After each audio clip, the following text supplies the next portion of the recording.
ये मुगलिया सल्तनत का बानी जहीरुद्दीन बाबर है। बाबर कोई आम हुक्मरान नहीं था। वो बाप की तरफ से अमीर तैमूर और माँ की तरफ से चंगेज खान की नस्ल से था। बाबर के वालिद उज्बेकिस्तान के इलाके फरगाना की छोटी सी रियासत के हाकिम थे।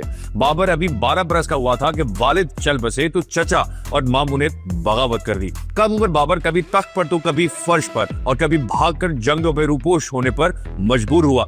मायूसी के आलम में वो दर खैबर से होता हुआ हिंदुस्तान पहुंचा और फिर बाबर ने 21 अप्रैल 1526 को पानीपत के मैदान में इब्राहिम लोदी को शिकस्त देकर दिल्ली के तख्त पर कब्जा जमा लिया।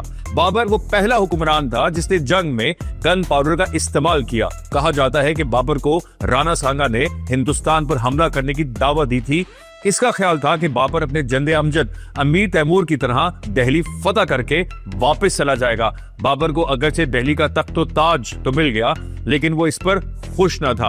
वो कहा करता था, हिंदुस्तान ऐसी जगह है जहां मेरा दिल नहीं लगता। यहाँ ना अच्छे घोड़े हैं, ना अच्छे फल, ना ठंडा पानी, ना अच्छी रोटी, ना हमाम, ना मदरसे। याद रहे कि बाबर को वसीयत के मुताबिक अफगानिस्तान के शहर काबुल में सुपुर्दे खाक किया गया।